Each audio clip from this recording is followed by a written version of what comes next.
कहानी की शुरुआत में हमें बादलों को दिखा जाता है जहाँ पे अजीब तरह से बिजली कड़क रही होती है। फिर हम एक कार को देखते हैं जिसको डॉक्टर इगॉन चला रहे होते हैं। दरअसल इगॉन एक गोस्ट हंटर होते हैं जो कि गोस्ट को पकड़ के अपने डिवाइस में ले जा रहे होते हैं। तभी इगॉन को लगता है कि कोई गोस्ट मेरा पीछा कर रहा है, जिससे वो अपने कार को तेजी से भगाने लगते हैं। लेकिन गोस्ट उनके कार पे अटैक कर देता है, जिससे उनकी कार झाड़ियों में जाके पलट जाती है। इगॉन अपने कार में से निकल के अपने घर की तरफ भागते हैं और घर पे जाके गोस्ट मशीन को चालू कर देते हैं। दरअसल इगॉन गोस्ट को पकड़ने के लिए अपने घर के बाहर एक गोस्ट मशीन लगाए होते हैं। जब गोस्ट उस जगह पे आता है तभी मशीन अचानक से खराब हो जाती है। ये देखकर इगॉन घर में चले जाते हैं और कोई दूसरी डिवाइस को ले लेते हैं। ये डिवाइस ऐसा होता है, अगर कोई गोस्ट इस डिवाइस के आसपास रहेगा तो ये डिवाइस चालू हो जाएगी। लेकिन तभी रूम में ढेर सारा धुआं आने लगता है, जिसमें से एक गोस्ट निकलता है और डॉक्टर इगॉन को मार देता है। इसके बाद सीन चेंज होता है और हम डॉक्टर इगॉन के बेटी को देखते हैं जिसका नाम कैली होता है। कैली के दो बच्चे होते हैं, फीवी और ट्रेवर। फीवी एक स्मार्ट गर्ल होती है जो मशीन और इलेक्ट्रॉनिक डिवाइस के बारे में बहुत अच्छी तरह से जानती है। इसके बाद हम कैली को देखते हैं जो अपने बेटे ट्रेवर का हेयर कट कर रही होती है। तभी दरवाजे पे रूम का मालिक आ जाता है और कैली से रूम का किराया मांगता है। कैली रूम के मालिक से बोलती है, मेरे डैड की डेथ हो गई है, मैं आपको 2 वीक के अंदर आपके पैसे दे दूंगी। रूम के मालिक को कैली के ऊपर भरोसा नहीं होता है, इसीलिए वो कैली को वार्निंग देके वहाँ से चले जाते हैं। इसके बाद कैली अपने दोनों बच्चों के साथ अपने डैड के फार्म हाउस पे जाती है। जब सब घर पहुंचकर उसके अंदर जाते हैं तभी वहाँ पे भूकंप आ जाता है और कैली भूकंप से बचने के लिए अपने दोनों बच्चों को टेबल के नीचे ले जाके छिप जाती है। तभी फीवी को एक चेयर के नीचे एक डिवाइस मिलता है और वो डिवाइस को लेके देखने लगती है। ये एक गोस्ट ट्रैकिंग डिवाइस होता है। तभी वहाँ पे डॉक्टर इगॉन की फ्रेंड आ जाती है जो इगॉन की पैसों के मामले में हेल्प किया करती थी। कैली बातों ही बातों में उनसे पूछती है, मेरे डैड और कुछ छोड़ के नहीं गए? वो बोलती है, तुम्हारे डैड तुम लोगों के लिए यही फार्म हाउस छोड़ के गए हैं। इसके बाद रात में सब खाना खाने के लिए एक रेस्टोरेंट में जाते हैं जहाँ पे ट्रेवर को एक लड़की पसंद आ जाती है जिसका नाम जेनी होता है। ट्रेवर उस लड़की से बात करने के लिए रेस्टोरेंट में जाता है और सोचता है अगर हमें इस लड़की से फ्रेंडशिप करना है तो हमें भी इस रेस्टोरेंट में काम करना होगा। जिससे वो जेनी से बोलता है, मैं भी इस रेस्टोरेंट में काम करना चाहता हूँ। जेनी ट्रेवर से बोलती है, तुम्हें एक फॉर्म भरना होगा जिससे तुम यहाँ पे काम कर पाओगे। दूसरी तरफ कैली फीवी से बोलती है, तुम्हें भी एक फ्रेंड बनाना चाहिए। फीवी उनसे बोलती है, मैं ऐसे ही ठीक हूँ, मुझे किसी फ्रेंड की जरूरत नहीं है। इसके बाद रात में जब कैली कुछ पढ़ रही होती है तभी गोस्ट ट्रैकिंग डिवाइस चालू हो जाती है और चेस भी गिर जाता है, जिससे हमें पता चलता है कि रूम में कोई गोस्ट है। लेकिन फीवी को अभी उसके बारे में पता नहीं है, इसलिए वो चेस के गोटियों को अरेंज करके सो जाती है। इसके बाद हम ट्रेवर को देखते हैं जिसके फोन में नेटवर्क नहीं आ रहा होता है और वो नेटवर्क के चक्कर में इगॉन के गैरेज को देख लेता है, लेकिन ज्यादा रात होने की वजह से वो कुछ भी नहीं देख पाता। मॉर्निंग में फीवी जब सोकर उठती है तो वो देखती है चेस की एक गोटी आगे बढ़ी है। फीवी ये देखकर हैरान हो जाती है और अपनी पारी चलकर अपने मॉम के साथ स्कूल चली जाती है। तभी फीवी की मॉम राय से मिलती है जो कि स्कूल के टीचर होते हैं। राय सभी स्टूडेंट को कार्टून दिखाते हैं क्योंकि सभी स्टूडेंट पढ़ने में वीक होते हैं और वो पढ़ना नहीं चाहते हैं। फीवी कार्टून को देखकर बोर होने लगती है। तभी उसकी मुलाकात जैक से होता है जो काफी कॉमेडियन होता है। वो माइक से फीवी से पूछता है,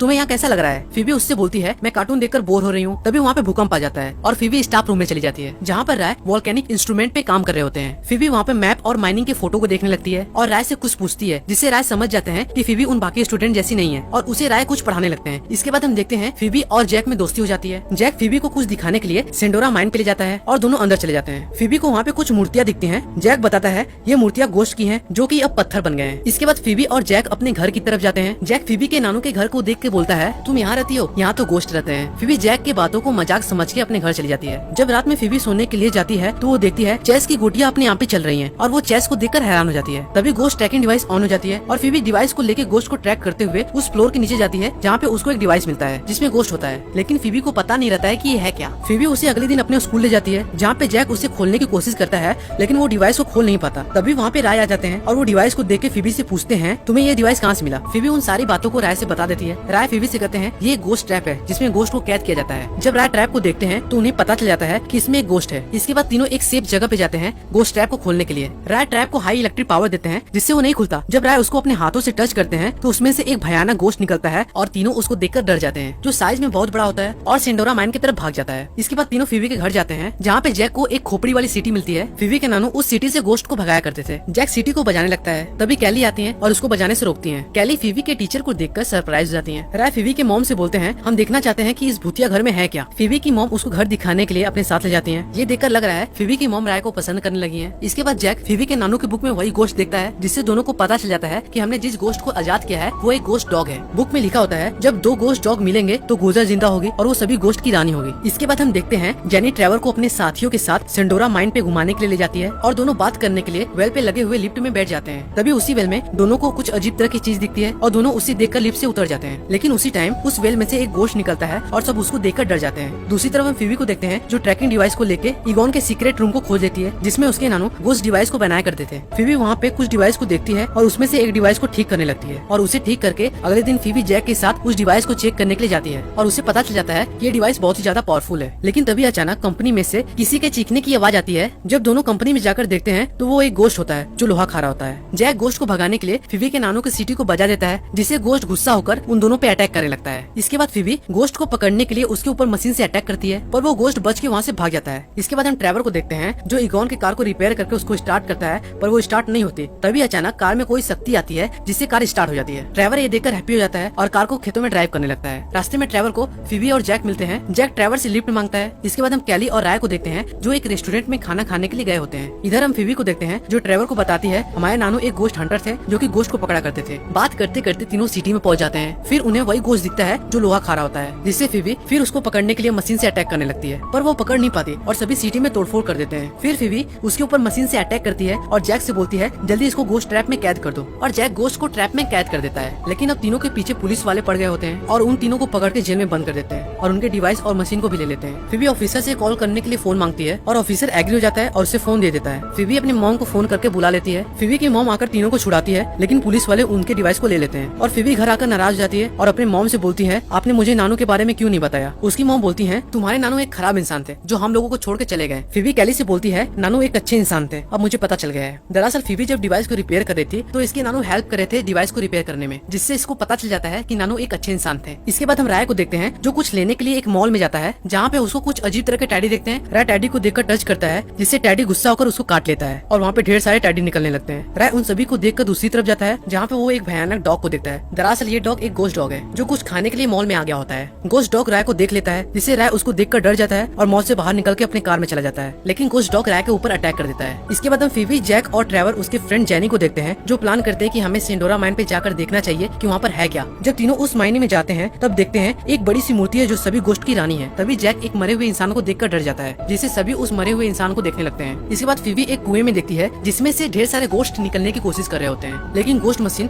उन सभी को कुएं से बाहर निकलने से रोकती है। तभी जैक देखता है कि मरा हुआ इंसान जिंदा हो रहा है, जिससे सभी उसको देखकर डर जाते हैं। फिबी सारे मशीन को देखकर समझ जाती है कि ये सब मशीन मेरे नानू नहीं बनाया है, इसलिए वो हम लोग से दूर रहे। दूसरी तरफ हम कैली को देखते हैं जो ट्रैकिंग डिवाइस को लेके अपने डैड के सीक्रेट रूम में पहुंच जाती है और वो अपनी इमेज देखती है और समझ जाती है कि डैड मुझसे प्यार करते थे, मैं उनके बारे में गलती सोच रही थी। तभी वहाँ पे धुआं उठने लगता है जिसमें से एक गोश्त निकलता है और कैली के ऊपर अटैक कर देता है। जब घर पे आके फिबी अपने मॉम को सारी बात बताने के लिए जाती है तब वो अपने मॉम की आंखों को देखकर डर जाती है। दरअसल गोश्त अब फिबी के मॉम के अंदर होता है। दूसरी तरफ हम राय को भी देखते हैं, उसकी भी आंखें उसी तरह लाल हो गई हैं और वो गोश्त मशीन जो सारे गोश्त को बाहर निकलने से रोक रहा है और वो सारे मशीन को खराब कर देता है, जिससे कुएं में से सारे गोश्त बाहर निकल जाते हैं और उसी टाइम सिटी में भूकंप आ जाता है। इसके बाद हम फिबी को देखते हैं जो परेशान होती है और सोचती है मेरे मॉम को हो क्या गया है। तभी फिबी को पता चल जाता है कि एक फार्म नहीं है, एक गोश्त ट्रैप है जहाँ पे गोश्त को पकड़ा जाता है। तभी फिबी की मॉम सेंडोरा पहाड़ों की तरफ भागती है जहाँ पे बिजली कड़क रही होती है और जब दोनों गोश्त डॉग मिलते हैं तब गोश्त पैदा होती है और मौसम भी खराब होने लगता है। इसके बाद चारों गोश्त हंटर के ड्रेस को पहन के तैयार होते हैं गोश्त को पकड़ने के लिए, क्योंकि इन चारों को पता चल जाता है कि ये सब गोश्त की वजह से ही हो रहा है। लेकिन उनका डिवाइस तो पुलिस वालों ने ले लिया होता है। लेकिन चारों प्लान करते हैं और पुलिस स्टेशन जाकर अपने डिवाइस को चुरा लेते हैं। इसके बाद चारों उसी सेंडोरा पहाड़ पे जाते हैं जहाँ पे देखते हैं फिबी की मॉम और राय एक डॉग बन गए हैं जो अब गोजर की सुरक्षा कर रहे हैं। तभी हम गोजर को देखते हैं जिसके आने से बहुत सारे गोश्त आने लगे थे। इसके बाद फिबी एक प्लान बनाकर गोजर को बहलाने के लिए जाती है जिससे वो गोजर को गोश्त ट्रैप में कैद कर सके और उनका प्लान भी सक्सेसफुल हो जाता है, जिससे दोनों गोश्त के नीचे एक ट्रैप को लगा देते हैं। गोजर फिबी से बोलती है तुम इस जगह पे आई हो अपनी कुर्बानी देने के लिए। फिबी बोलती है मुझे ऐसा तो नहीं लगता। तभी जैक डिवाइस को ऑन कर देता है जिससे फिबी की मॉम गोश्त डॉग से आजाद हो जाती है और गोजर भी गायब होने लगती है। इसके बाद ट्रेवर अपने मॉम को बैठाकर फार्म हाउस की तरफ ले जाता है। फिबी अपने मॉम से बोलती है आप एक गोश्त डॉग बन गई थी। उसकी मॉम उसकी बातों पर विश्वास नहीं करती। तभी गोश्त डॉग उनकी कार के ऊपर अटैक करता है जिससे सब बचते बचाते फार्म हाउस पे पहुंच जाते हैं और उस जगह पे गोजर भी आ जाती है। फिबी गोश्त मशीन को ठीक कर दी होती है और वो अपनी मॉम से बोलती है गोश्त मशीन को ऑन कर दीजिए। जब उसकी मॉम गोश्त मशीन को ऑन करती है लेकिन तभी मशीन फिर से खराब हो जाती है। जैनी गोश्त मशीन से गोजर के ऊपर अटैक कर देती है, लेकिन गोजर अपने पावर से जैनी को गोश्त डॉग बना देती है और पहले की तरह और पावरफुल हो जाती है। इसके बाद हम जैक को देखते हैं जिसके ऊपर गोश्त डैडी अटैक कर रहे होते हैं। इसके बाद गोजर फिबी और उसके मॉम पे अटैक करने वाली होती है। तभी वहाँ पे गोश्त हंटर आ जाते हैं जो फिबी और उसके मॉम को बचा लेते हैं, लेकिन गोजर इन सभी से पावरफुल होती है और उनके ऊपर अटैक कर उनको घायल कर देती है। इसके बाद फिबी अकेले ही गोश्त मशीन से उसके ऊपर अटैक कर देती है और तभी वहाँ पे फिबी के नानू भी आ जाते हैं जो फिबी की हेल्प करते हैं गोजर को पकड़ने में और ट्रेवर मशीन के ऊपर अटैक कर उसको ठीक कर देता है, जिससे सारे गोश्त पकड़े जाते हैं और गोजर भी खत्म हो जाती है। इसके बाद फिबी के नानू सभी से मिलते हैं और वहाँ से चले जाते हैं। दोस्तों इसी सीन से